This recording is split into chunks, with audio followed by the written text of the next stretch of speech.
This right here is a Sony ZV-E1 with the brand new Sony 16mm f1.8, and it's a very small combo, and because of this, I actually think this is the perfect combo for creators, and I'll tell you why throughout the video.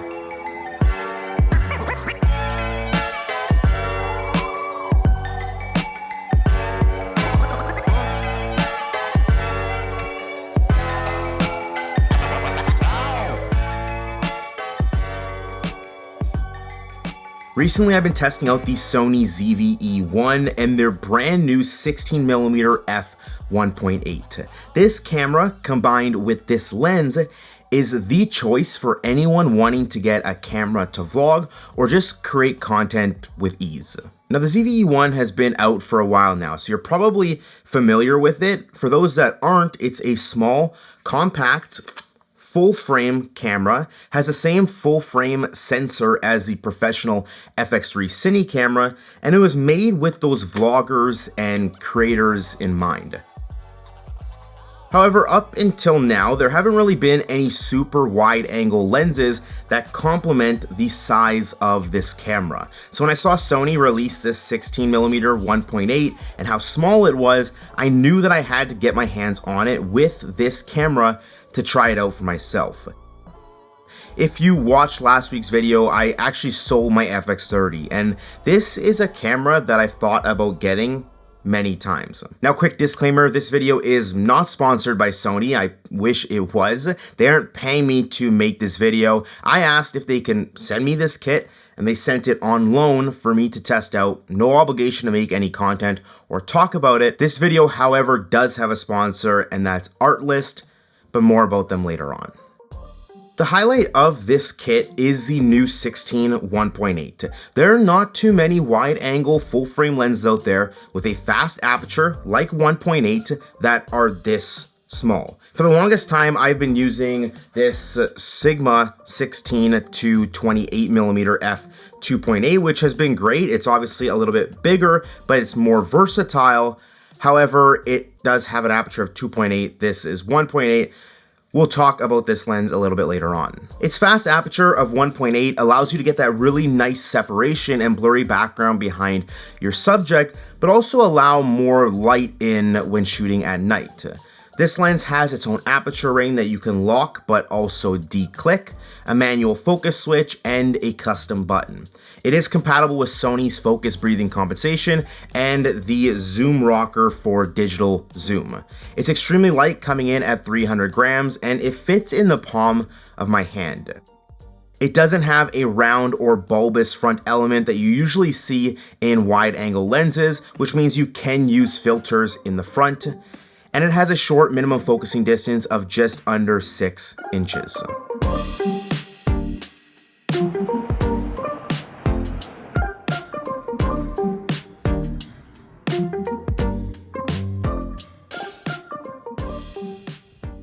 The nice thing about this combo is that it's small and it's lightweight. And with the 16mm lens, we can vlog like this and we still get a ton of headspace around us, even though we have stabilization turned on. Now, the nice thing about shooting with a wide lens is that you also get a short minimum focusing distance. So you can see I can put this camera basically right up to me and it's still focused. The focusing distance is very, very close. I can hold this right in front of my face. It's only about that distance away, which is probably about 4 inches, and you can still see pretty much the background and everything in the way. And this is super, super close to me, so you don't have to use it with your arm extended all the time, which is nice.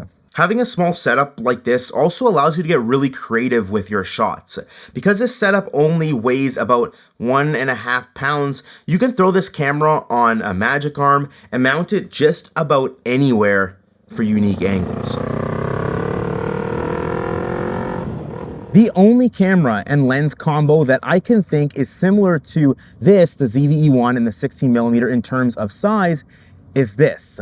Yeah, so this is the Fujifilm X-M5, Fujifilm's latest and greatest camera. It is actually their cheapest entry-level camera right now. And honestly, it does remind me of the ZV-E1, not when it comes to specs, but when it comes to size and form factor. It is a very, very small kit, and he actually has a zoom on there. So it's a 16 to 55. This is just a 16mm. Now, this is full frame. The ZV-E1 is full frame.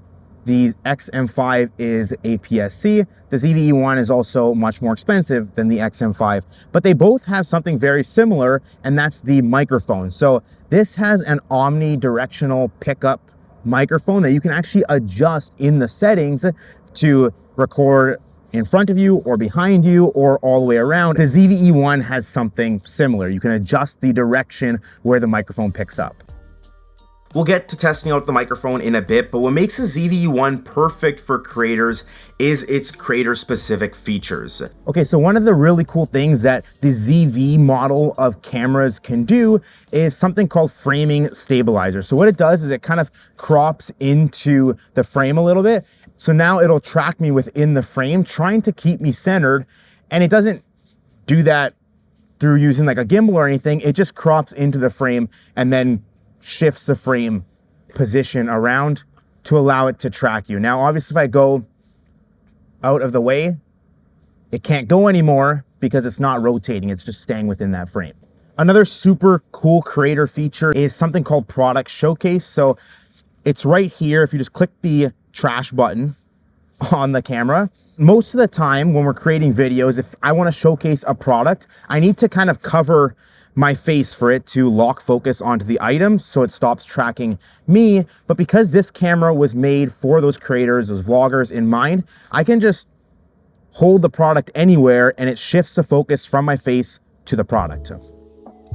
That being said, having the perfect camera combo means nothing if you can't package and create engaging content.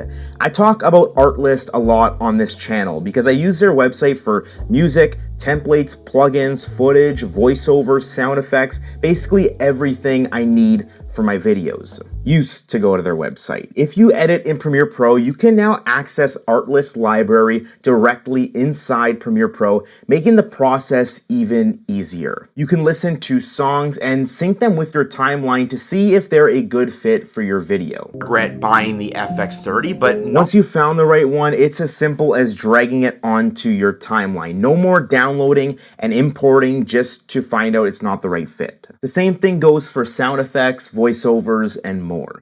Today, I went shooting photos. Now they've also added AI tools like silence removal and auto zoom to speed up the editing process, plus over 50 built-in plugins and effects that you can just drag and drop onto your clips. Now, if you don't use Premiere Pro, you can still access those plugins or those effects in the editor of your choice, whether it be Final Cut Pro or DaVinci Resolve. As for the library, you still have to access it through their website for now. If you're a creator not using ARTLIST, I honestly don't know what you're doing. The good news is you can get 2 free months of ARTLIST down in the description. If you want to give it a go for yourself, if you want to level up your content, check out that link. And for now, let's get back to the video. Now you guys are probably wondering, how wide does this lens stay after you enable the stabilization? So right now we have it in kind of like the lowest stabilization mode. But if we turn it on right now to active, you can see it punches in a little bit from that to that. It's still very much usable in your hand, an arm's length away, and you still get a lot of headspace, a lot of room. Now this is with dynamic active stabilization. Camera's about 1 arm length away. You can see it's a lot tighter to my head, but it's obviously going to be much more stabilized. The nice thing about this 16mm is because it's so wide, you can use it with dynamic active stabilization turned on, which is the highest setting, and still be able to vlog without it being too tight. Lenses like my 24-70, if I try to vlog on it, I can kind of get by at 24mm, but stabilization has to be turned off if I want enough room. Okay, so this is filming on the 16mm, no crop, so you can see how wide it is. I'm gonna throw on my 24mm so you can actually see the difference between 24mm and 16mm. It's a huge difference. Okay, so this is what 24mm looks like. You can see just how tight this shot actually is. There's not much headroom, and I have to keep my arm, you know, all the way extended so that we have enough room around me and you're not watching the video like this. So right now I am using the DJI mic minis just because they are really good quality, but we will switch. I will show you the difference between using something like these and using the microphone on the camera. We'll do that test right now. Okay, so this is an audio test using the DJI mic minis plugged into the ZV-E1. Now we'll go over to the camera audio. Now this is an audio test using the built-in microphone in the ZV-E1. It is set to, the direction is set to front, so it's facing me. But again, like I said, you can enable it to record behind you or pick up all the way around, omnidirectional. Right now it's set to front. And let's see the difference. Now the built-in microphone is decent for anyone making content and definitely better than cameras like my A7 IV, but if you're in a busier environment like I was here in Toronto, you're still going to pick up a lot of background noise, which is something I don't like for my videos, so I prefer to either use a shotgun mic or a wireless mic. However, if you're using it in much quieter scenarios or situations or environments like this out of the city, the microphone actually doesn't sound that bad. And after you add a little bit of EQ, you can make it sound actually really good.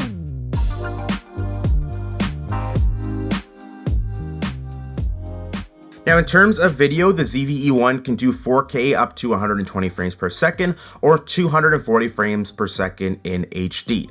Like I said, it has the same sensor as the FX3, which if you know is one of the best video cameras out there right now. It has Sony's amazing autofocusing system, the ability to connect external microphones, you can shoot in 422 10-bit log, and overall it's just a beast of a camera for its size. But then you get more benefits like being able to jack up your ISO to 12,800, which is this camera's dual base ISO when shooting in S-Log3.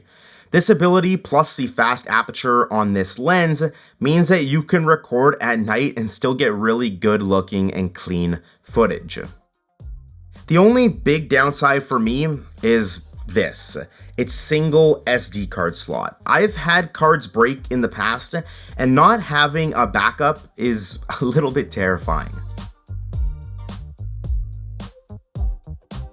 That being said, it can also shoot photos really well. I shot some nice wide-angle photos with it, and overall, they turned out great. When shooting photos, there's some downsides though, like there's no mechanical shutter, only electronic, which is fine, but in some situations, typically indoors with some fluorescent or neon lights, you can get that banding effect. Second is the photos coming out of this camera are going to be at 12 megapixels, which again is okay, but if you need to do any cropping, it doesn't give you much room. Personally, I like to have at least 24 megapixels in a camera that I'm shooting photos with. It also doesn't have a viewfinder, which made it a little bit more difficult to shoot, especially on those brighter days. So although the option to shoot photos is there, this camera again is made for those vloggers in mind. Now in terms of vignetting, I don't see any noticeable vignetting on the frame as I'm looking at it on the screen. Even if I go against this white wall, we don't really see anything. Now I do have active stabilization turned on, but I'll go ahead and turn it off now. So you'll see right there, it's turned off. This means there's no cropping, full frame on the ZV-E1, 16 millimeters, and I don't see any vignetting. This is pretty good for a $1,000 Canadian lens. Also, if we take a look at some of the raw photos, I was expecting to see some vignetting and barrel distortion. Maybe my eyes are deceiving me, but I don't see any. Like, if we look into the corners here, everything looks fine. There's no weird distortions, nothing like that. Obviously, this isn't a proper test, and the lens compensation settings are turned on in camera, but as it would be with any camera. So maybe that's it. That being said, because this lens is so new, Lightroom hasn't added the profile corrections for this lens yet. So I can't really see the difference if there was any distortion versus when the correction is applied. If there is any, like any lens, it is something that a simple Lightroom correction will fix. And if it did, this would be most likely what sets it apart from being a G Master as well. But I'd rather take that and apply some lens corrections to the photos in post if it means it's $1,000 cheaper. That said, if you're looking for a small photography camera, this is not it. I'd recommend the Sony a7C II over this. It has more megapixels, a viewfinder, mechanical shutter, and still a full frame sensor. Everything that you would want for shooting photos.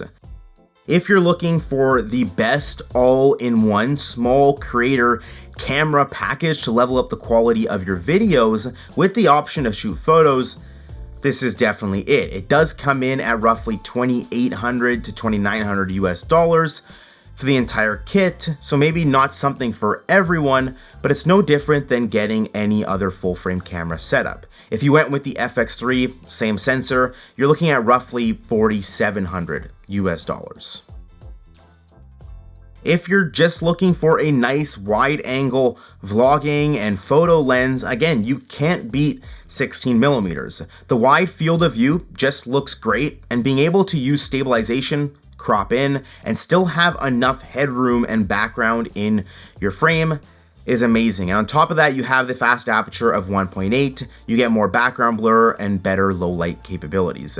This you can pick up for $800 US dollars, which is honestly a great price for a native Sony lens like this. The alternative to the Sony 16mm f1.8 is something like this, a lens that I've actually been using for a lot of my videos, and this is a 16 to 28mm f2.8 by Sigma. Now it's roughly about the same price, I think it's about $100 more, but you have the versatility of it being a zoom lens. Now it's not going to be as sharp as the 16mm prime, and it's not going to be as fast, and you're not going to get that low light performance you're going to get with the 1.8, but it has a versatility of it being a zoom. So you can make the decision whether you want to, get the 16 1.8 or a zoom lens like this for your needs. Personally, I would recommend the 16 1.8 just because I do like the shallow depth of field, the 1.8 over 2.8. That being said, thank you ARTLIST for sponsoring today's video. You guys definitely go and check out the link down below if you want to take content creation seriously and get 2 free months of ARTLIST. They're constantly upgrading their platform with new features to change the way creators are making content, which is something I love to see. If you enjoyed this video and you want to see more like it, make sure to subscribe, make sure to drop a like, and if you have any questions about the ZV-E1 or maybe about the 16 1.8, let me know down below, and I'll see you in the next one. Peace.